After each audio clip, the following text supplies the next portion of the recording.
বাংলাদেশের তিস্তা মহাপরিকল্পনায় চীনের সম্ভাব্য অংশগ্রহণ নিয়ে গভীর উদ্বেগ প্রকাশ করেছে ভারত। ভারতীয় বাংলা দৈনিক আনন্দবাজার পত্রিকার এক প্রতিবেদনে জানানো হয়েছে, এই প্রকল্পে বেইজিং এর সক্রিয়তা নয়াদিল্লির জাতীয় নিরাপত্তা ও কৌশলগত স্বার্থের জন্য বড় হুমকি হয়ে দাঁড়াতে পারে। বিশেষ করে ভারতের উত্তর পূর্বাঞ্চলের প্রবেশদ্বার হিসেবে পরিচিত শিলিগুড়ি করিডোরের নিকটবর্তী এলাকায় চীনের উপস্থিতি ভারতীয় নীতি নির্ধারকদের চিন্তার মূল কারণ হয়ে দাঁড়িয়েছে। ভারত মনে করে তিস্তা নদী সংরক্ষণ ও উন্নয়নের আড়ালে চীনের মূল লক্ষ্য হল এই অঞ্চলে ভূকৌশলগত আধিপত্য বিস্তার করা।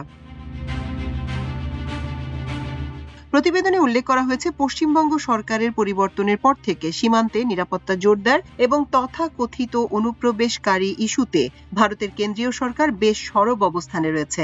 মঙ্গলবার এক সংবাদ সম্মেলনে ভারতের পররাষ্ট্র মন্ত্রণালয়ের মুখপাত্র রণধীর জয়সওয়াল জানিয়েছেন, সীমান্তের নিরাপত্তা নিশ্চিত করা সরকারের সর্বোচ্চ অগ্রাধিকার। এর আগে পশ্চিমবঙ্গের নতুন মুখ্যমন্ত্রী শুভেন্দু অধিকারী ঘোষণা করেন, সীমান্তে কাঁটাতারের বেড়া দেওয়ার জন্য প্রয়োজনীয় জমি ৪৫ দিনের মধ্যে বিএসএফ এর হাতে তুলে দেওয়া হবে। নয়াদিল্লি এই অভ্যন্তরীণ নিরাপত্তা নিশ্চিত করার পাশাপাশি আন্তর্জাতিক সীমানায় চীনের গতিবিধির উপর কড়া নজর রাখছে। সাম্প্রতিক সময়ে বাংলাদেশের বর্তমান সরকারের পররাষ্ট্রমন্ত্রী খলিলুর রহমানের সঙ্গে চীনের পররাষ্ট্রমন্ত্রী ওয়াং ইর বৈঠকে তিস্তা প্রকল্পটি বিশেষ গুরুত্ব পায়। Comprehensive management and restoration of Teesta river project নামে অভিহিত এই পরিকল্পনায় নদী খনন ও বাঁধ নির্মাণের মতো বড় ধরনের প্রকৌশলগত কাজ রয়েছে। ভারতীয় বিশ্লেষকদের মতে, চীন এই প্রকল্পে সম্পৃক্ত হলে ভারতের উত্তর পূর্বাঞ্চল সরাসরি বেইজিং এর সামরিক ও কৌশলগত নিশানার মধ্যে চলে আসবে। অতীতে শেখ হাসিনার সরকার এই প্রকল্পের দায়িত্ব ভারতকে দেওয়ার সিদ্ধান্ত নিলেও রাজনৈতিক পট পরিবর্তনের পর সেই সম্ভাবনা এখন অনিশ্চিত হয়ে পড়েছে।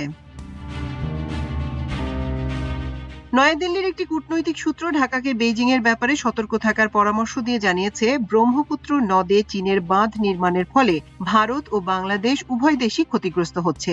মেকং নদীতে চীনের বাঁধ নির্মাণের উদাহরণ টেনে বলা হয়, এর ফলে ভাটির দেশগুলোতে পানির প্রবাহ উল্লেখযোগ্য হারে কমে গিয়েছিল। ব্রহ্মপুত্রের নিয়ন্ত্রণ চীনের হাতে থাকলে তা যে কোনো সময় পানি বোমায় পরিণত হতে পারে, যা আসাম ও অরুণাচলে ভয়াবহ বন্যার ঝুঁকি তৈরি করবে। ভারত মনে করে, বাংলাদেশের উচিত তিস্তা প্রকল্পে চীনের সঙ্গে সহযোগিতায় যাওয়ার আগে ব্রহ্মপুত্রে বাঁধ নির্মাণ বন্ধে বেইজিং এর উপর চাপ সৃষ্টি করা। আনন্দবাজারের প্রতিবেদনে আরও উঠে এসেছে, সম্প্রতি চীন স্বীকার করেছে তারা অপারেশন সিন্দুরের সময় পাকিস্তানের যুদ্ধ বিমান রক্ষণাবেক্ষণে সহায়তা করেছিল। এই প্রসঙ্গে রণধীর জয়সওয়াল মন্তব্য করেছেন, এ ধরনের সহযোগিতার কথা ভারত আগে থেকেই জানত। তিনি উল্লেখ করেন, অপারেশন সিন্দুর ছিল পাকিস্তানে অবস্থিত রাষ্ট্রীয় মদতপ্রাপ্ত জঙ্গি পরিকাঠামো ধ্বংস করার জন্য একটি নিখুঁত ও সুনির্দিষ্ট পাল্টা জবাব। সন্ত্রাসবাদী পরিকাঠামো রক্ষা করতে গিয়ে কোনো রাষ্ট্র নিজেদের মানসম্মান বিসর্জন দেবে কিনা তা সংশ্লিষ্ট রাষ্ট্রের নিজস্ব সিদ্ধান্তের বিষয়। সার্বিকভাবে তিস্তা প্রকল্প ও আঞ্চলিক নিরাপত্তার প্রশ্নে ভারত এখন অত্যন্ত সতর্ক অবস্থান গ্রহণ করেছে। মাল্টিমিডিয়া ডেস্ক, আমার দেশ।